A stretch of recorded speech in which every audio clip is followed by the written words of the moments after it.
پاکستان کے پہلے national semi conductor programme کا افتتاح کر دیا گیا۔ نیشنل سیمی کنڈکٹر پروگرام وقت کی اہم ضرورت تھی۔ وزیر اعظم شہباز شریف کا افتتاحی تقریب سے خطاب کہا، حکومت نے پروگرام کے لیے 4.5 ارب روپے مختص کیے۔ پاکستان کو قدرتی وسائل کے ساتھ ٹیکنالوجی میں بھی خود کفیل بنائیں گے۔ نوجوانوں کے لیے مزید ٹیکنالوجی منصوبوں پر کام جاری ہے۔ شہباز شریف نے بتایا کہ FBR کو 100% ڈیجیٹلائز کیا جا رہا ہے۔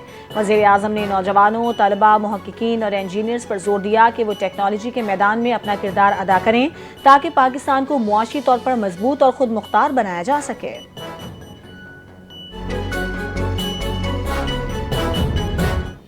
ہماری سیکیورٹی فورسز دہشت گردی کے خلاف سرگرم عمل ہیں اور فوج اور پولیس قیام امن کے لیے دن رات کام کر رہی ہیں۔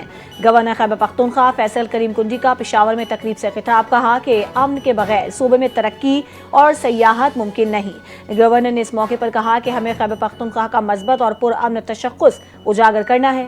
انہوں نے امید ظاہر کی کہ افغان طالبان امن معاہدے کی پاسداری کریں گے تاکہ سرحدی علاقوں میں بھی پائیدار امن ممکن ہو۔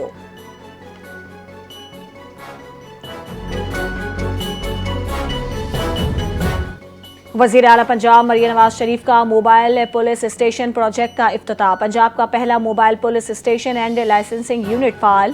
مریم نواز کا یونٹ کا معائنہ، اسٹاف سے ملاقات، بریفنگ لی۔ موبائل یونٹ میں FIR کے اندراج کی سہولت بھی فراہم۔ ڈرائیونگ لائسنس تجدید، لرنر انٹرنیشنل اور خواتین لائسنسنگ کی سہولت۔ خواتین، گرلز اسکولز اور ورکنگ ویمن کو ترجیحی سروسز میسر۔ وزیر اعلیٰ پنجاب نے اسٹاف کو عوام سے ہمدردی پر مبنی رویے کی ہدایت دیتے ہوئے کہا کہ اس اقدام سے شہریوں کو ان کی دہلیز پر فوری اور باعزت سہولت میسر آئے گی۔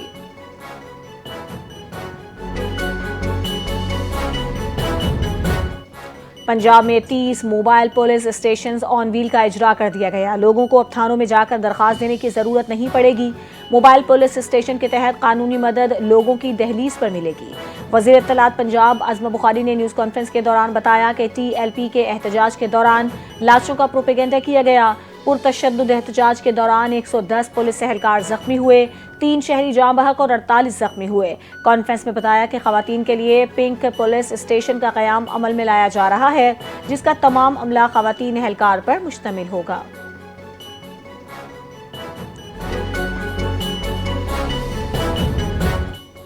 قطر میں مذاکرات افغان طالبان سے ہوئے، TTP سے کوئی بات نہیں ہوئی۔ بانی PTI قاتلوں سے مذاکرات کی بات کرتے ہیں، ہم نے نہ کی نہ کریں گے۔ وزیر دفاع خواجہ آصف نے بات چیت کرتے ہوئے کہا کہ استنبول مذاکرات میں پاک افغان معاہدے پر عمل درآمد کا طریقہ کار طے ہوگا۔ قطر اور ترکی کے حکام نے مذاکرات کو قابل اعتبار بتایا۔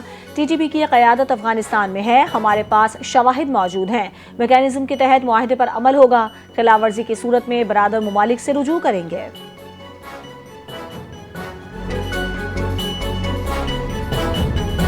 طورخم بارڈر 9 روز بعد کھلنے کا امکان۔ آئندہ 24 سے 48 گھنٹے اہم۔ پاکستان اور افغانستان کے درمیان جنگ بندی معاہدے کے ثمرات سامنے آنے لگے۔ دونوں ملکوں کے حکام کا سرحد کھولنے پر اصولی اتفاق۔ NLC نے کارگو اسکینر طورخم ٹرمینل پر نصب کر دیا۔ کلیئرنس کی تیاری مکمل۔ کسٹمز اور دیگر محکموں کا عملہ ہنگامی بنیادوں پر ٹرمینل طلب۔ افغان کسٹم حکام نے بھی عملہ تعینات کر دیا۔ بارڈر کھولنے کی راہ ہموار۔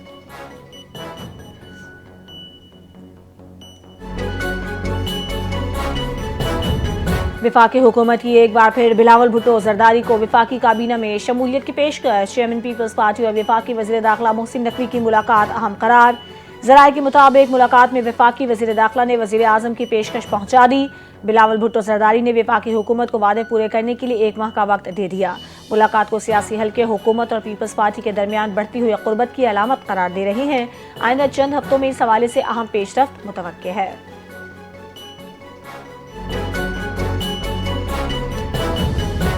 حکومت سندھ کی کچے کے ڈاکوؤں کے لیے سرنڈر پالیسی جاری۔ سرنڈر کرنے والوں کے اہل خانہ کو قطعی طور پر ہراساں نہیں کیا جائے گا۔ کچے میں بچے اور خواتین کے لیے تعلیمی، صحت اور فلاحی سہولیات فراہم کی جائیں گی۔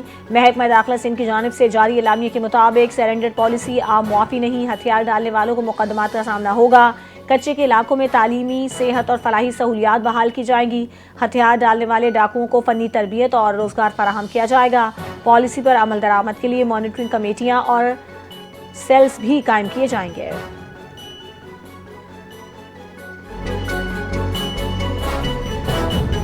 نیپرا نے کے الیکٹرک کے ٹیرف میں 7 روپے 60 پیسے فی یونٹ کمی کا حکم دے دیا۔ کے الیکٹرک کا اوسط ٹیرف 39.57 روپے سے کم ہو کر 32.37 روپے فی یونٹ مقرر۔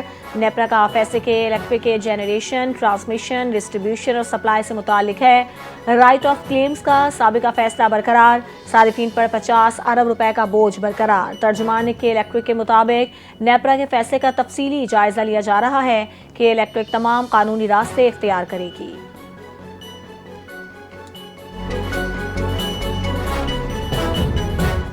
منظر ایسا ہے کہ جیسے یہاں ایٹم بم گرا ہے۔ ٹرمپ کے داماد جیریڈ کشنر کی غزہ کے دورے کے بعد گفتگو۔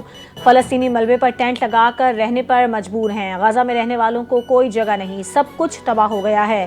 کیا یہ نسل کشی نہیں؟ میزبان کا سوال۔ نہیں، لیکن بچوں کا قتل عام ہوا۔ کشنر کا جواب۔ امریکی ایلچی اسٹیو وٹکوف کا بھی اسرائیلی حملوں کو نسل کشی ماننے سے انکار۔